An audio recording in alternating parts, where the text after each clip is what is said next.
తనని ఎదిరిస్తే ట్రంప్ వెంటాడి వేటాడతాడు, సుంకాలతో బెదిరిస్తాడు, ఆంక్షలతో జడుసుకునేలా చేస్తాడు. అయితే నిన్నటి వరకు తనతో సన్నిహితంగా ఉన్న మిత్రుడే శత్రువై వార్నింగ్ ఇస్తే ఎలా ఉంటుంది?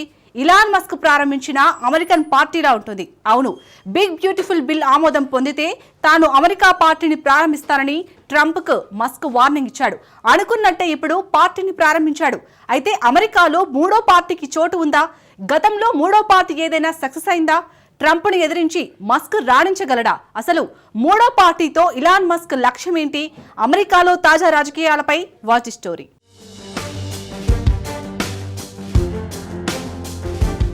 ఎలాన్ మస్క్ పార్టీకి అమెరికాలో చోటు ఉందా? రెండు పార్టీల వ్యవస్థను టెస్లా చీఫ్ బ్రేక్ చేస్తాడా? నిజంగా అమెరికన్లకు మూడో పార్టీ అవసరమా?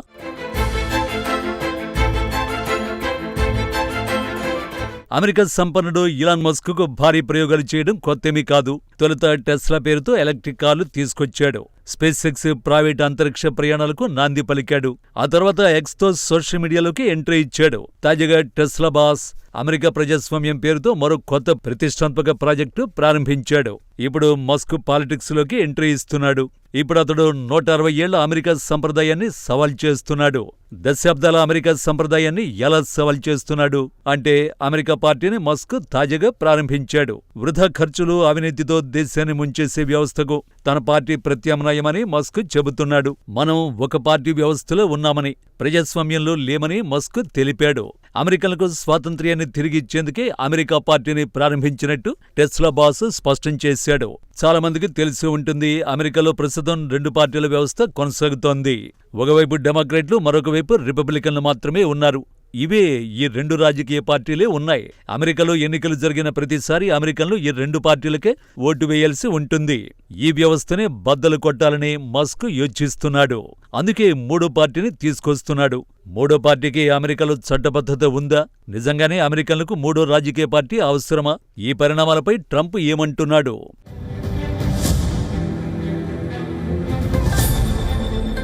అసలు మూడో పార్టీకి ఎందుకు పునాది పడింది? దీనికి సమాధానం ట్రంప్ కొత్త బిల్.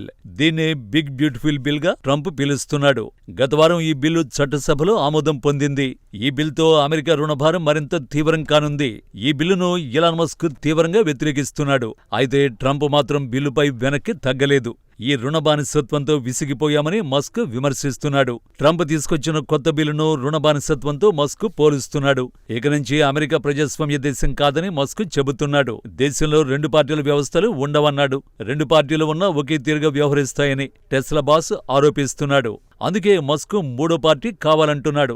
ఈ నేపథ్యంలోనే అమెరికా పార్టీని మస్క్ స్థాపించాడు. తటస్థులుగా ఉన్న 80% మంది అమెరికన్ల కోసమే అమెరికా పార్టీ ఏర్పాటు చేస్తున్నట్టు స్పేస్ ఎక్స్ బాస్ వెల్లడిస్తున్నాడు. ఈ తటస్థులు డెమోక్రాట్లకు గానీ రిపబ్లికన్లకు గానీ మద్దతునివ్వరు. మూడో పార్టీ లేకపోవడంతో ఎన్నికల సమయంలో రెండింటిలో ఏదో ఓ పార్టీకి ఓటేస్తున్నారు. అయితే ఇవి మస్క్ వాదనలు మాత్రమే. అమెరికా అధ్యక్ష ఎన్నికల్లో గెలుపొందాలన్నది మస్క్ లక్ష్యం కాదు. ప్రస్తుతానికి అతడు అమెరికా కాంగ్రెస్ పైనే కనేశాడు. అమెరికా కాంగ్రెస్ అనేది అగ్రదేశానికి చెందిన పార్లమెంట్. 2026లో అమెరికాలో మధ్యంతర ఎన్నికలు రానున్నాయి. ఆ ఎన్నికల్లో పోటీ చేయాలని మస్క్ యోచిస్తున్నాడు.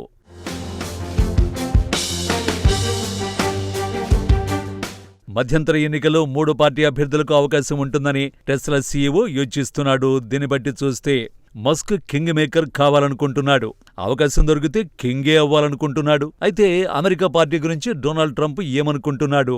గత ఎన్నికల్లో ఇద్దరు గొప్ప స్నేహితుల్లో మెలిగారు. ట్రంప్ ప్రచారం కోసం కోట్ల డాలర్లు వెచ్చించాడు. కానీ కొన్ని నెలల్లోనే ఇరువురి స్నేహానికి బేటలు వారాయి. ఇప్పుడు ఈ ఇద్దరు మిత్రుల నుంచి శత్రువులుగా మారారు. ఇప్పుడు రాజకీయ కథన రంగంలో ప్రత్యర్థులుగా నిలబడ్డారు. అయితే ఈ పరిణామాలపై ట్రంప్ ఎలా స్పందిస్తున్నాడు?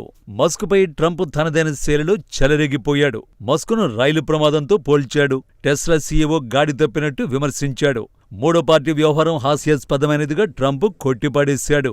అమెరికాకు అద్భుతమైన విజయం సాధించిన రిపబ్లికన్ పార్టీ, ఘోరంగా ఓడిపోయిన డెమోక్రటిక్ పార్టీ ఉన్నాయన్నాడు. మూడో పార్టీ ప్రారంభించడం అంటే కన్ఫ్యూజన్ చేయడమేనని ట్రంప్ చెప్పుకొచ్చాడు.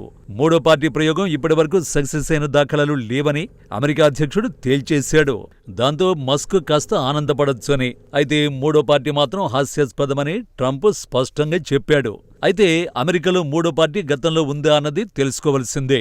నిజానికి మూడో పార్టీని ఏర్పాటు చేయరాదంటూ ఎలాంటి చట్టాలు అమెరికా రాజ్యాంగంలో లేవు.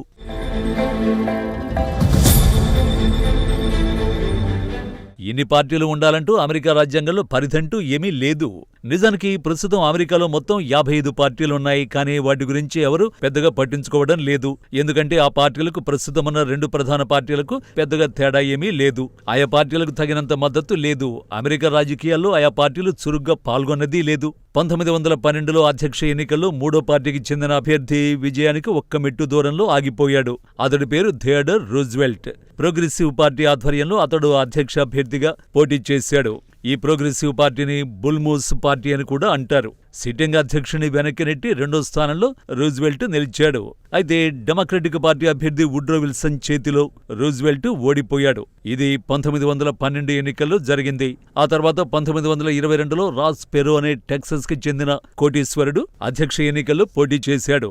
అతడు రిఫార్మ్ పార్టీని స్థాపించాడు. 1922 అధ్యక్ష ఎన్నికల్లో అతడు 19% ఓట్లు సాధించాడు. కానీ ఎన్నికల్లో గెలవడానికి ఆ ఓట్లు సరిపోలేదు. సో అమెరికాలో ఎప్పుడూ ఆ 2 పార్టీలే గెలిచాయి. అమెరికా చరిత్రలో ఇప్పటివరకు సంకీర్ణ ప్రభుత్వాలు ఏర్పడలేదు. 2వ స్థానంలో నిలిచిన మూడో పార్టీ అభ్యర్థికి ఆ తర్వాత గుర్తింపు కూడా ఉండదు. దీన్ని బట్టి చూస్తే మూడో పార్టీ అమెరికాలో మనుగడ సాగించడం చాలా కష్టం.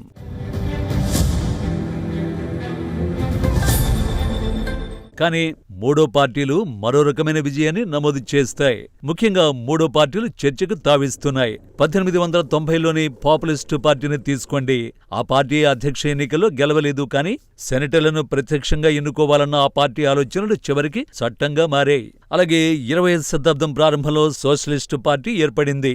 ఆ పార్టీ ఎన్నడూ వైట్ హౌస్ గడప తొక్కలేదు. కానీ సామాజిక భద్రతను ఆ పార్టీ బలంగా సమర్థించింది. దీన్ని బట్టి చూస్తే మూడో పక్షం ఎన్నికల్లో విఫలమవచ్చు. కానీ ఆ పార్టీ ఆలోచనలు మాత్రం విజయవంతమయ్యాయి. సో మూడో పార్టీని ఎవరైనా ప్రారంభించొచ్చు. కానీ ప్రారంభించి పార్టీని ముందుకు నడిపించడంలో ఎవరూ సక్సెస్ అవ్వలేదని చెప్పాలి. అయితే నిజంగానే అమెరికాలో మూడో పార్టీపై ప్రజల్లో ఆసక్తి ఉందా? బహుశా ఉండొచ్చు. నిజానికి ప్రస్తుతం గతంలో ఎన్నడూ లేనంతగా ప్రజలు మూడో పార్టీని కోరుకుంటున్నారట. తాజా సర్వేలు చూడండి. మూడో పార్టీకి 58% అమెరికన్లు ఆసక్తి చూపుతున్నట్టు సర్వేలు వెల్లడిస్తున్నాయి. వారికి తాను ప్రాతినిధ్యం వహిస్తున్నట్టు మస్క్ చెబుతున్నాడు. ఇక్కడే మనకు $1 బిలియన్ ప్రశ్న ఎదురవుతుంది. అసలు మస్క్ ఎందుకు పార్టీని ప్రారంభిస్తున్నాడు? డొనాల్డ్ ట్రంప్ను మస్క్ ఢీకొడతాడా, లేక అమెరికా అధ్యక్ష పదవిని ఆశిస్తున్నాడా? అయితే ఇక్కడ ఓ సమస్య ఉంది. అమెరికాలో జన్మించిన వారు మాత్రమే అధ్యక్ష ఎన్నికల్లో పోటీ చేయగలరు. కానీ మస్క్ అమెరికాలో జన్మించలేదు. కాబట్టి అధ్యక్ష ఎన్నికల్లో మస్క్ పోటీ చేయడు.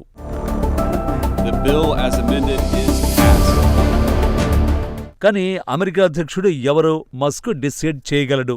బహుశా పార్టీలో ఎవరో ఒకరిని అధ్యక్షుడిగా చేయొచ్చు. కానీ అంతిమంగా రాజకీయం అనేది అధికారం కోసమే అన్న విషయం మర్చిపోరాదు.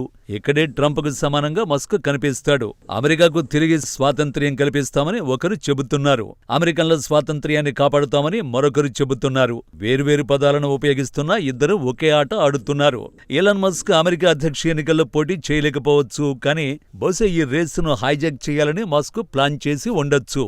చరిత్ర ఏం చెబుతోందంటే కొన్నిసార్లు ఆటను మీరు గెలవాల్సిన అవసరం లేదు. కానీ ఆట నియమాలను మీరు శాసిస్తే చాలు. మస్క్ ఇప్పుడు అదే చేయడానికి ప్రయత్నిస్తున్నాడు. అయితే ఈ ఆట ఎలాంటి ముగింపుకు చేరుకుంటుందో తెలియాలంటే మరికొంతకాలం వేచి చూడాల్సిందే.